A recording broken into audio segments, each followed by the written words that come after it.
Assalamualaikum warahmatullahi wabarakatuh. Alhamdulillah.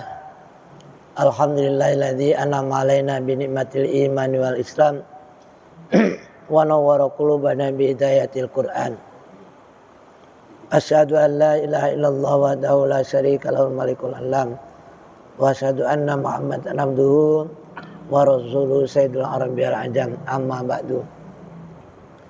Ya Rabbi bil Mustafa balligh maqasidana waghfir lana ma madha ya wasi'al karamin. Ya Rabbi bil Mustafa balligh maqasidana waghfir lana ma madha ya wasi'al karamin. Huwal habibul ladzi turja syafa'atuhu likulli aulin minal awwali muqtahamin. Ya Rabbi Mustafa balligh maqasidana waghfir lana ma madha ya wasi'al karamin. Maulaya shalli wa sallim daiman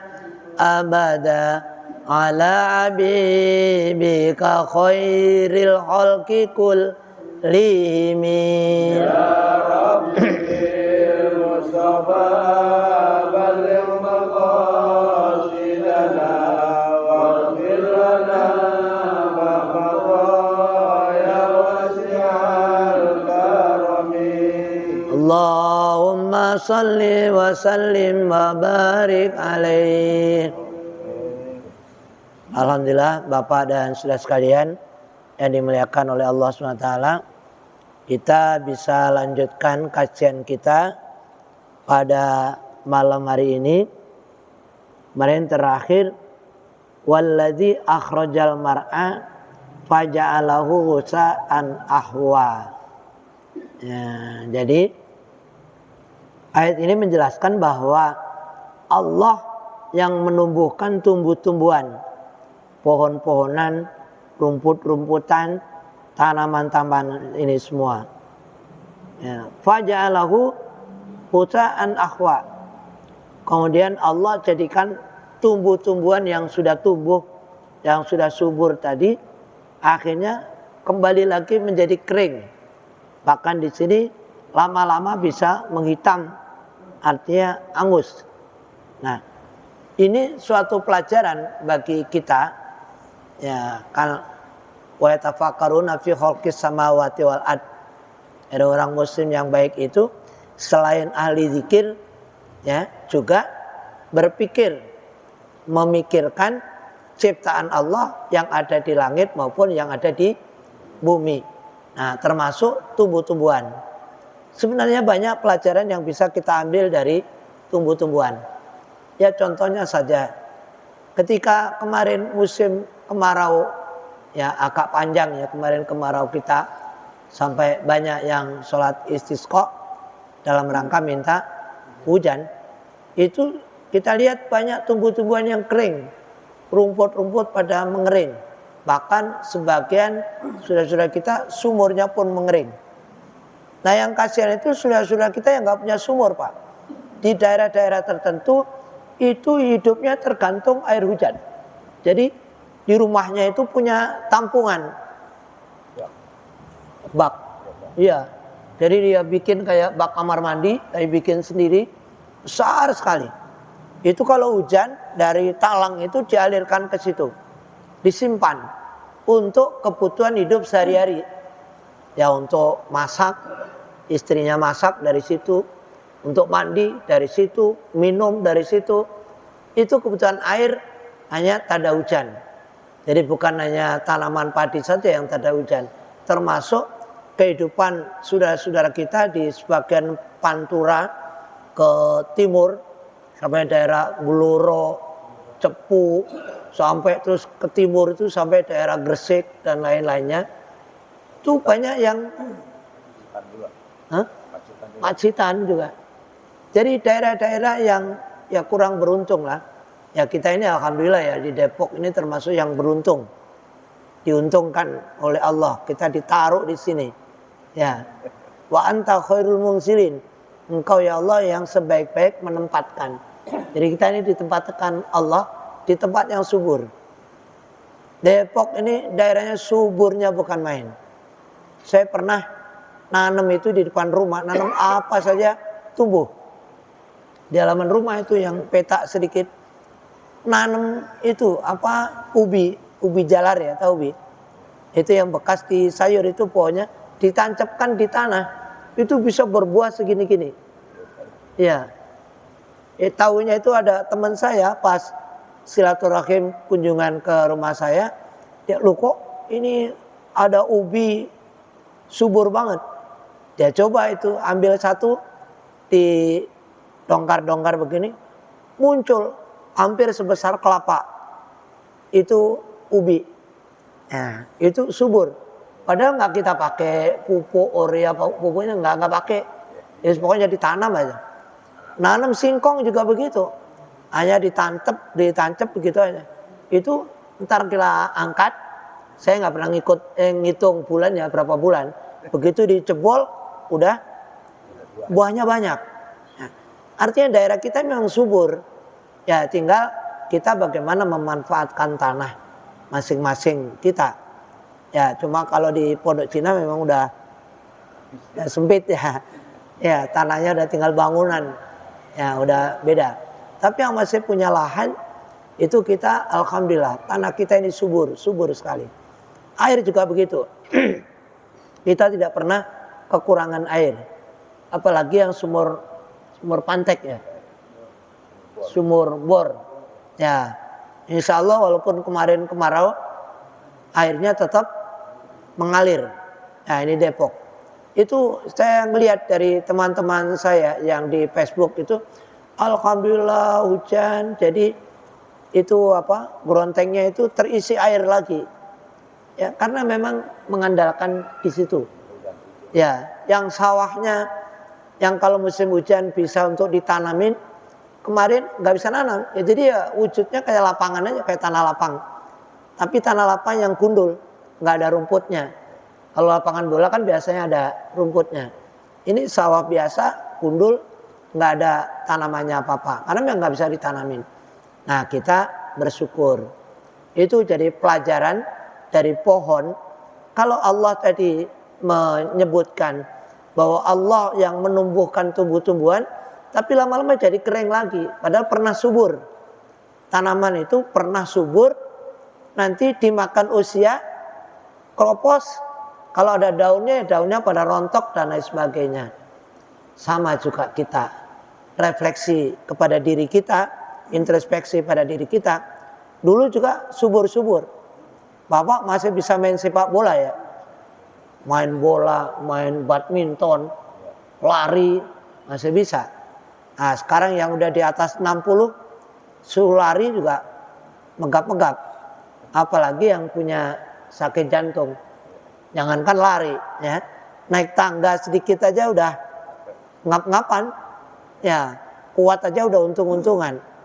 Ya, kalau di sini kan di kamar mandinya di bawah. Orang yang punya sakit jantung, oh itu repot Pak, berat. Dia turun, kemudian naik lagi. Nah, ketika naiknya itu, nah, alhamdulillah, bapak-bapak ini semuanya masih subur, sedang subur-suburnya, sedang sehat-sehatnya. Tapi nanti suatu saat seperti pohon itu juga nanti akan mengalami kekeringan dan lama-lama mati. Kayak rumput juga begitu. Itu pelajaran yang pertama. Pelajaran yang kedua, dari pohon juga kita bisa belajar. Bapak melihat suatu pohon yang biasanya pernah ditebang. Mungkin ada yang punya pohon rambutan atau sejenisnya, pohon jambu. Ya karena terlalu banyak daunnya dipangkas, jadi nggak dihabisin, hanya di atas saja dikurangi. Biasanya apa yang terjadi setelah kita pangkas daun-daun yang banyak tadi, memang akhirnya habis, tidak ada daunnya.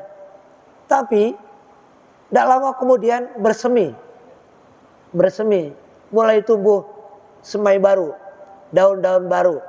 Nah, lama-lama menghijau, bahkan lebih hijau lagi dari asalnya atau dari sebelum dipangkas.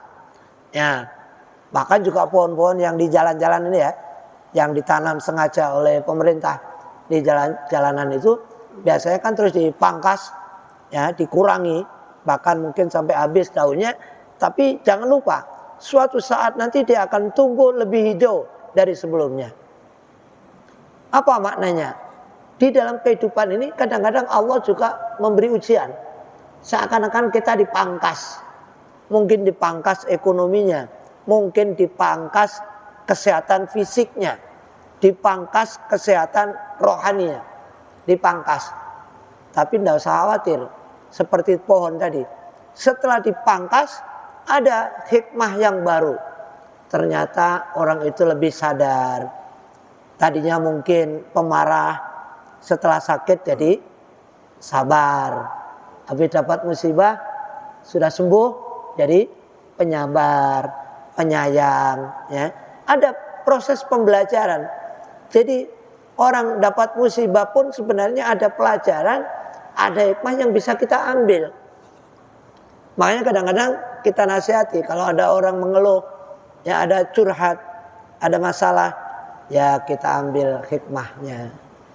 Kita ambil saja hikmahnya. Pasti dibalik ini semua, dibalik kejadian pasti ada hikmahnya. Kita yang mengambil.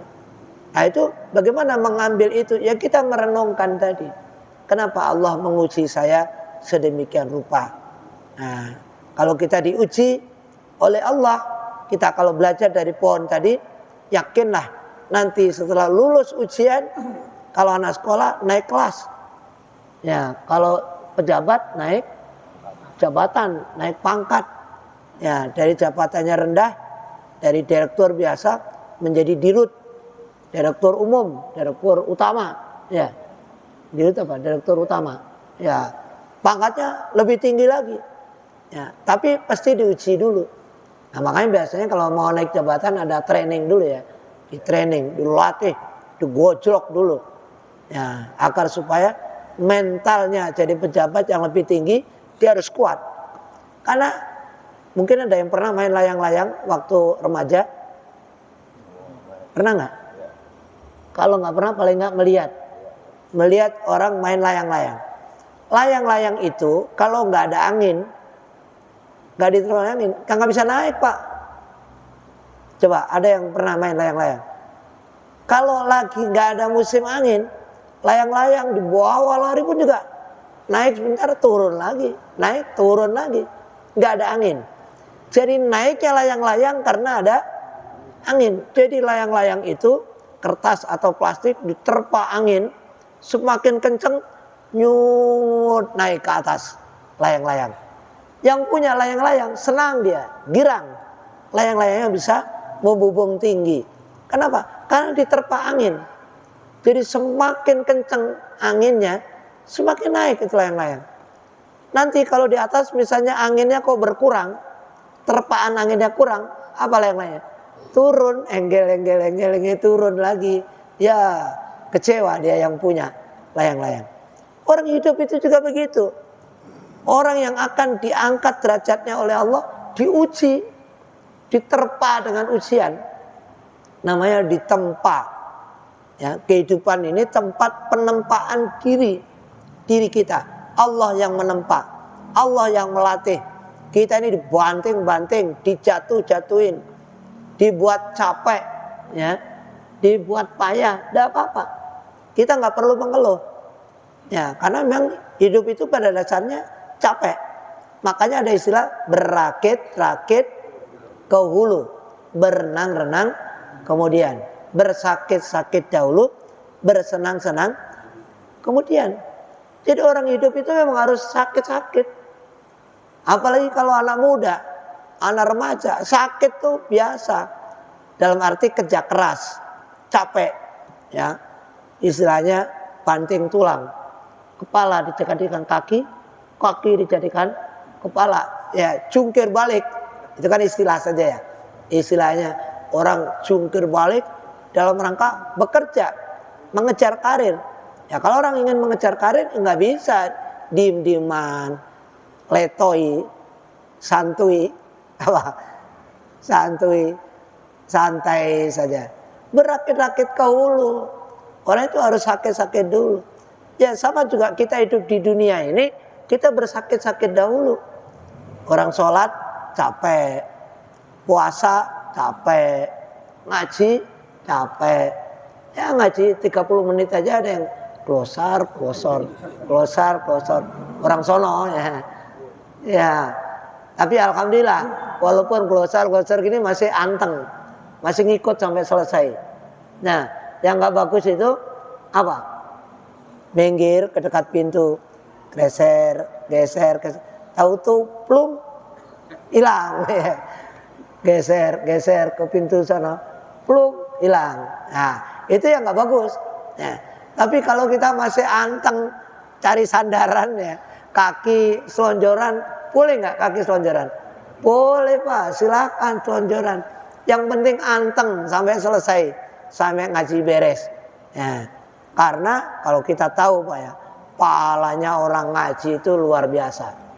1 jam itu masih lebih baik orang mencari ilmu, orang ngaji dibanding sholat sunat 1000 rakaat. 1 jam dibanding 1000 rakaat. Kan enak itu. Ya, namanya amalan yang berkualitas. Jadi pahala kita ini semakin banyak. Jadi Bapak duduk di sini 30 menit, tapi dalam rangka untuk ngaji, thalabul ilmi dalam bahasa Arabnya atau bahasa agamanya, itu pahalanya masih lebih bagus dibanding Bapak sholat 1000. Kalau setengahnya berarti 500. Siapa yang pernah sholat 500 rakaat? Ada nggak satu malam 500 rakaat? Diempor. Iya, jangankan udah lansia, anak muda pun juga 500 rakaat nggak pernah bisa, nggak akan bisa. Tapi orang taklim, orang ngaji sudah dapat pahala melebihi itu. Ini untungnya. Apalagi dalam hadis yang lain disebutkan oleh Rasulullah SAW, man salaka thariqan yaltamisu bi ilman sahalallahu lahu thariqan ilal jannah. Siapa yang menempuh jalan untuk thalabul ilmi, untuk mencari ilmu, maka Allah akan memudahkan jalannya ilal jannah, menuju surga. Jadi semakin Bapak sering thalabul ilmi, sering ikut taklim, sama dengan membangun jalan.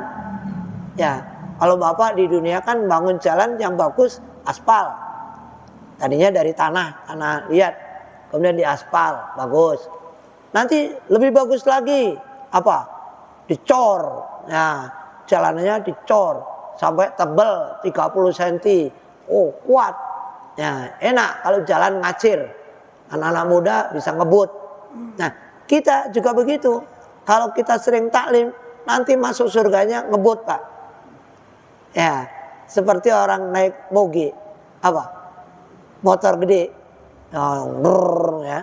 Ngebut, apalagi 500 cc. Kayak motornya Pak DKM. 500 cc. Nah, sekali gas tancap 100 km. Nah, itu mulus jalannya. Nah, kita orang yang thalabul ilmi, dalam bahasan kita yang hadir di majelis taklim, itu masuk surganya gampang.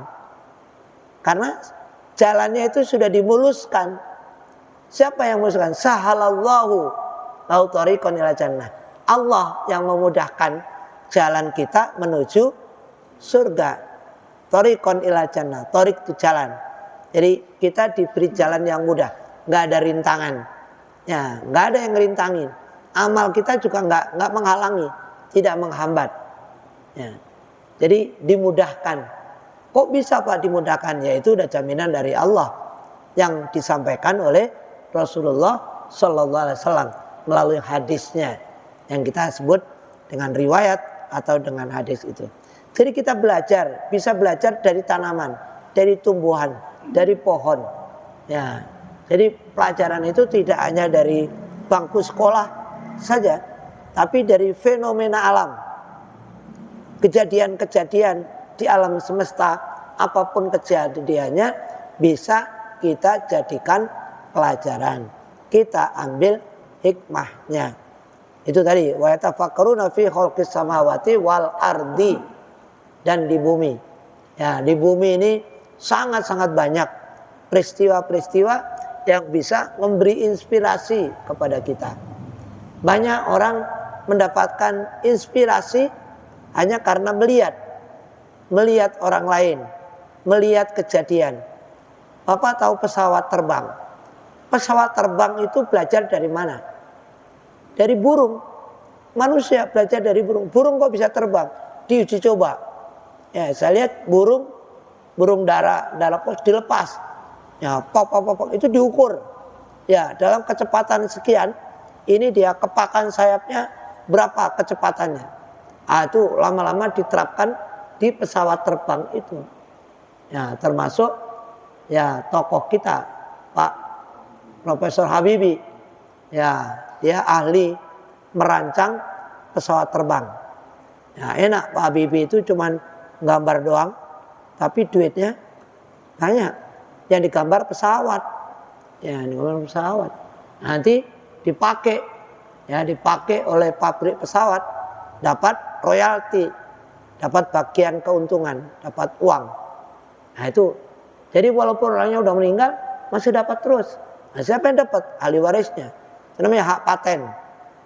Jadi dalam karya manusia, ciptaan manusia itu ada namanya hak paten. Jadi dipatenkan, nanti udah menjadi milik. Namanya hak milik intelektual.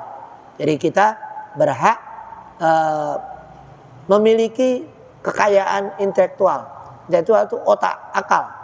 Jadi akal itu dihargai ya di dalam kehidupan manusia. Sama juga di dalam Islam, akal itu dihargai. Makanya orangnya dinamakan yatafakkaruna fi khalqi. Dia orang yang berpikir terus. Jadi orang yang alim, orang yang pandai itu mau menggunakan akalnya untuk meningkatkan daya hidup kita. Jadi dalam kehidupan kita ini kan harus selalu meningkat, naik, ya, nanjak. Ya, kayak usia kita juga begitu, kan naik terus. Sekarang usia 40, besok 41, 42, 43, terus nanjak. Sama dengan karir juga begitu. Tapi jangan lupa, ketika kita ada di puncak, nanti suatu saat nanti akan turun lagi.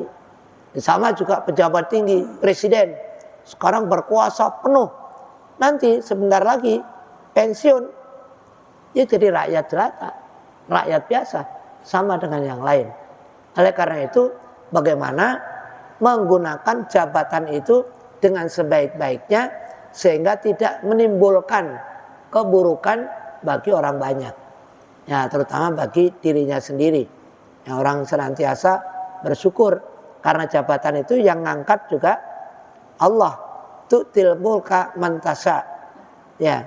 Jadi Allah memberi kuasaan kepada orang yang dikehendaki, yang dipilih oleh Allah. Tinggal pertanyaannya, bagaimana kita ini agar supaya termasuk orang-orang yang dipilih oleh Allah. Kalau dipilih oleh Allah itu enak. Ya, termasuk Nabi Muhammad SAW, makanya dinamakan Mustafa. Nurul Mustafa. Nah, Mustafa itu siapa? Nabi Muhammad. Mustafa itu artinya orang pilihan. Jadi siapa yang milih? Allah. Jadi Nabi Muhammad itu jadi Nabi, jadi Rasul bukan melalui pemilu atau pilkada rakyat yang nyoblos Nabi Muhammad. Enggak. Jadi Nabi Muhammad langsung ditunjuk oleh Allah. Kamu saya utus jadi Rasul. Inna arsalnaka. Aku utus kamu. Ya, diutus itu jadi Rasul.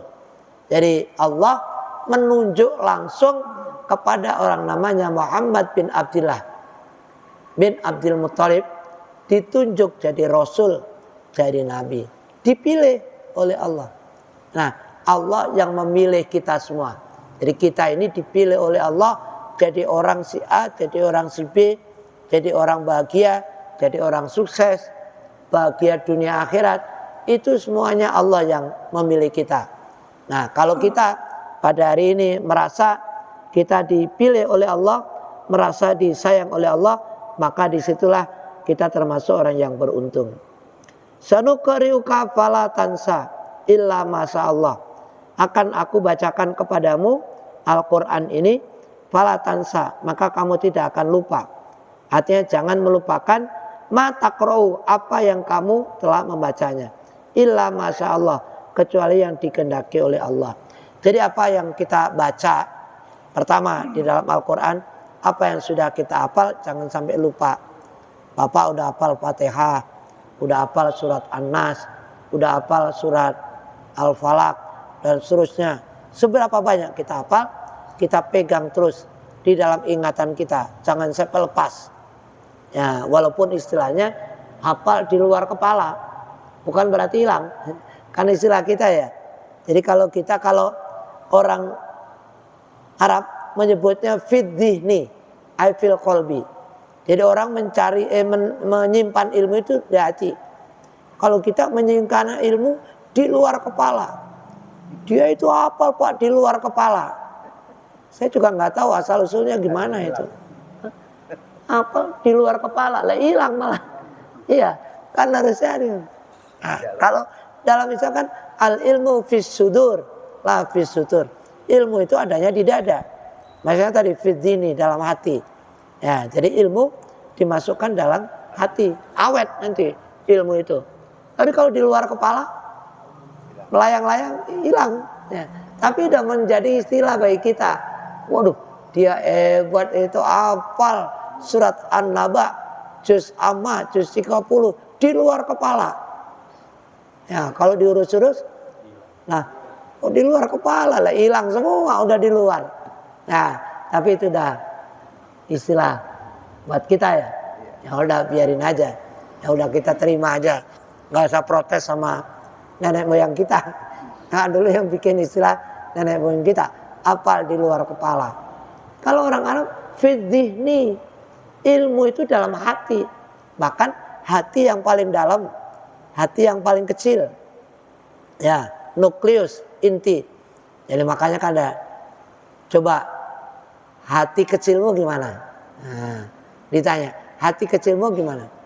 Artinya hati yang paling dalam, menurut hati kita yang paling dalam bagaimana? Bagus apa enggak kamu? Ya enggak bagus sih Pak. Lah enggak bagus kenapa kamu lakukan? Nah, yang ditanya hati kecil. Nah, dikatakan istafti kolbak.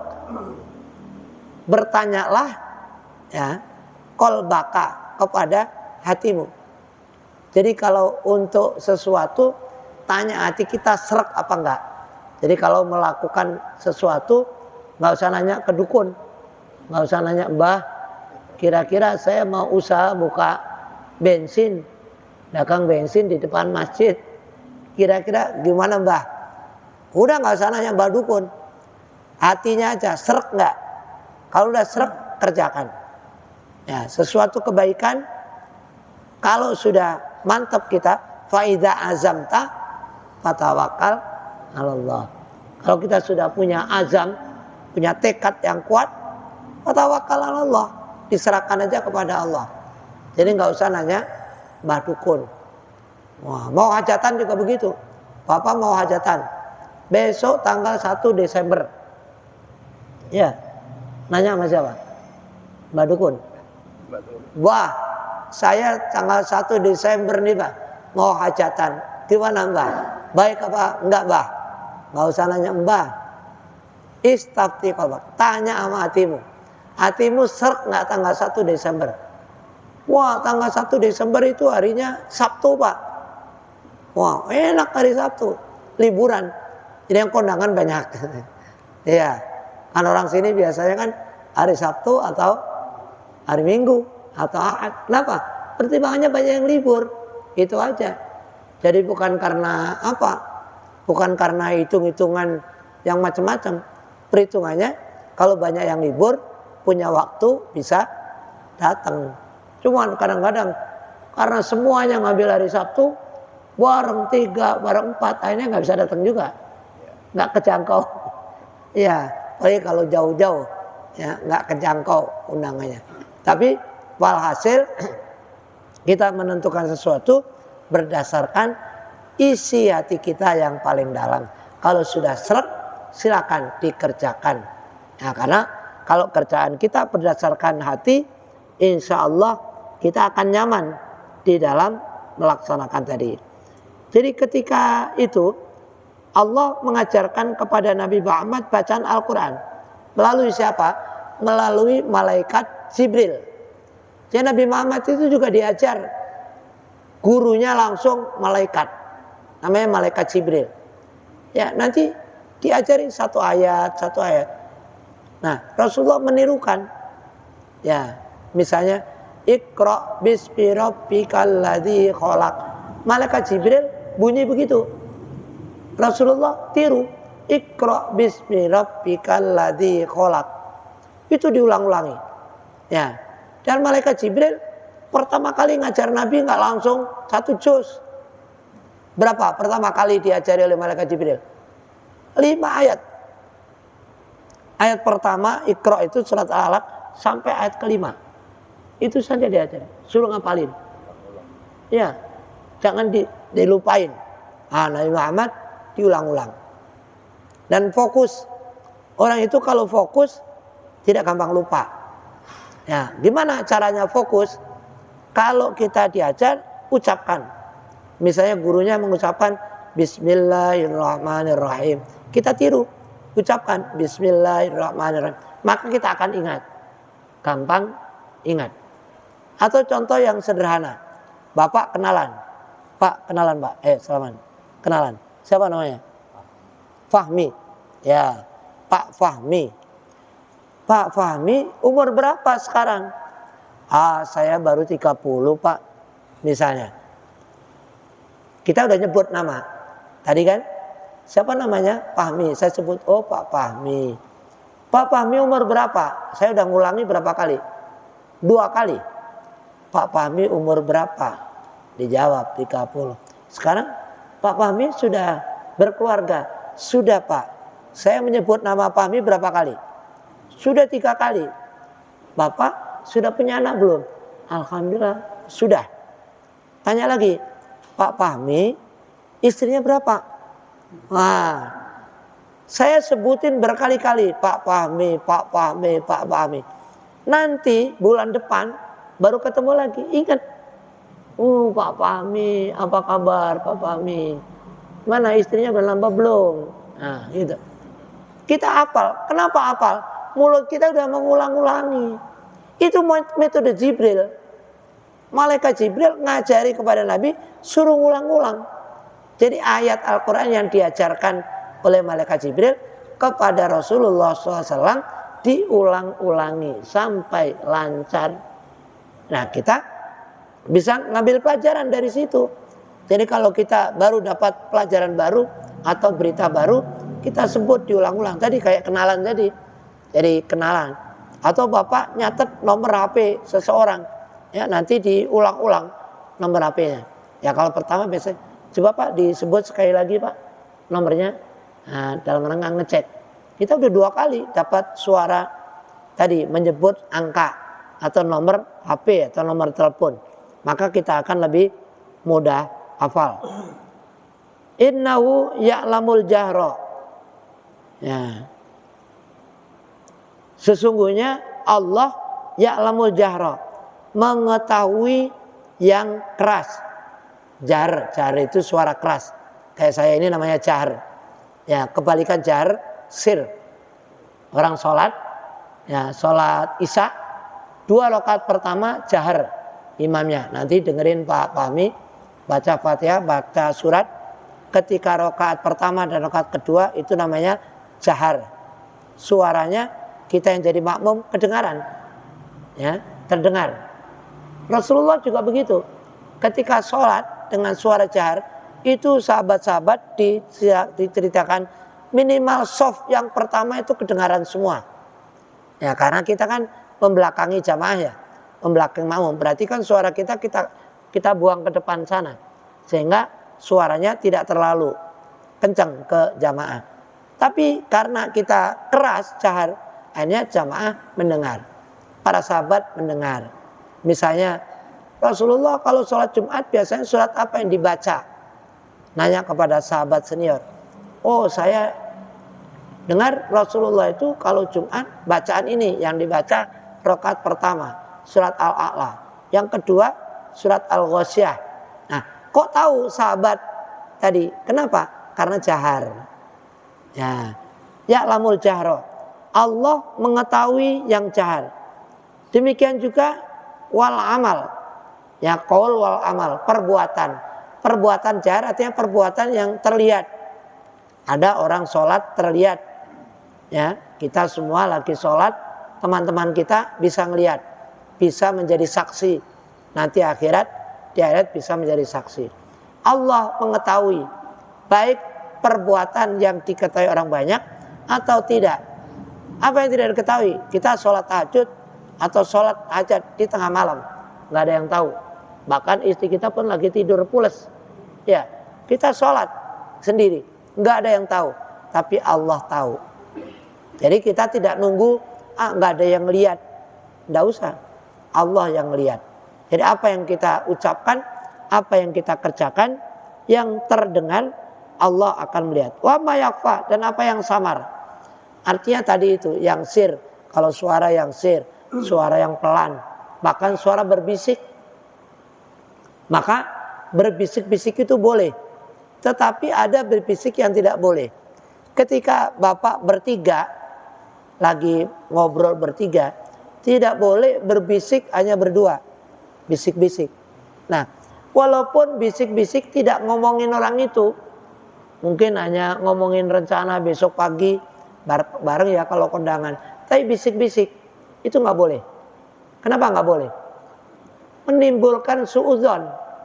Teman kita yang ketiga, ngapain itu? Jangan-jangan ngomongin gua loh. Ya, bisik-bisik. Itu menjaga, ya, menjaga perasaan saudara kita atau teman kita. Jadi jangan berbisik ketika kita bertiga, hanya berbisik berdua saja. Jadi berbisik pun kita tidak boleh kalau kita ada teman yang lain tadi. Wa nuyassiruka lil yusra. Dan aku mudahkan kamu wahai Muhammad lil yusra, kepada suatu yang mudah. Yang di sini yang dimaksudkan adalah lis syariati sulah. Ya, atau sahlah. Syariat yang mudah. Jadi Allah ini membuat syariatnya Nabi Muhammad, syariat Islam ini mudah, gampang. Ya, bagaimana nggak gampang? Orang puasa Ramadan itu wajib puasa. Pak, saya perutnya sakit, boleh nggak puasa? Boleh, karena sakit. Jadi nggak dipaksa, nggak apa-apa, nggak puasa. Ya, jadi gampang. Ya, orang menjalankan agama. Yang penting mau saja. Ya, jadi orang sholat juga begitu. Kan wajib berdiri. Pak, saya gempor, kaki saya kan baru sembuh ini, nggak bisa berdiri. Sholat pakai duduk, boleh nggak? Boleh. Ya, waku'ud dan duduk. Wala junubim dan berbaling di atas pinggangnya. Tiduran, sholat sambil tiduran. Boleh, nggak apa-apa. Ya, jadi ternyata mudah. Jadi tidak sulit di dalam menjalankan agama. Jadi Allah memang sengaja memudahkan syariat Islam ini untuk Nabi Muhammad, karena Nabi Muhammad menjadi Rasul, jadi juga untuk umatnya Nabi Muhammad SAW, termasuk kita. Oleh karena itu, fadzakir inna fatid dzikra, maka berilah peringatan umat, ya, manusia kita ini diberi peringatan dengan Al-Quran. Kenapa? Inna fatid dzikra. Dzikra itu peringatan, maksudnya Al-Quran. Al-Quran itu bermanfaat. Siapapun yang baca Al-Quran, apalagi dipahami, jangankan sampai paham, nggak paham saja ada manfaat. Kita baca satu ayat saja, itu udah pahala. 10 kali lipat pahalanya, Pak. Itu baru baca doang, nggak ngerti artinya. Kan banyak katanya orang Indonesia ketika di Mekah, baca Al-Quran suaranya enak, merdu, bagus. Tapi ditanya oleh orang Arab, Pak, itu artinya apa? Nggak tahu artinya. Tapi jangan khawatir, tidak apa-apa. Walaupun nggak tahu artinya, baca saja, pahala sudah menanti. Itu Al-Quran. Apalagi paham artinya, paham maknanya. Ya, nanti artinya double. Jadi jangan mengatakan, kamu ngaji Al-Quran nggak paham, buat apaan, nggak berguna.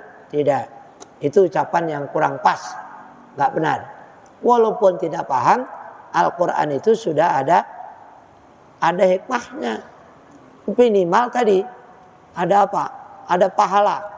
Ya, nah yang kedua menjadi hidayah. Hidayah kepada apa? Nurun fil qalbi. Jadi cahaya yang ada di dalam hati. Jadi orang yang rajin baca Al-Quran tidak gampang stres, nggak gampang bingung, ya, nggak gampang pusing. Kalau kata anak muda, pusing 7 keliling. Ya, jadi nggak gampang. Kenapa? Karena dalam hatinya ada cahaya, ada penerang. Hatinya fresh, hatinya enak, enjoy. Orang itu kalau hatinya enak, enjoy hidup itu, bahagia. Nah itu maka kata kunci bahagia itu terletak di dalam hati, bukan terletak pada uang. Walaupun uang itu penting, tapi bukan tempat bergantung kebahagiaan. Kebahagiaan itu bergantungnya di dalam hati yang tenang. Jadi Allah yang menjadikan hati kita tenang itu. Oleh karena itu rajin kita baca kalamullah, membaca Al-Quran, insya Allah hati kita jadi terang. Baik, waktu yang membatasi kita, mudah-mudahan kajian kita bermanfaat dan mendatangkan barokah bagi kita semua. Terima kasih dan mohon maaf. Wallahul muwaffiq ila aqwamit thoriq. Assalamualaikum warahmatullahi wabarakatuh.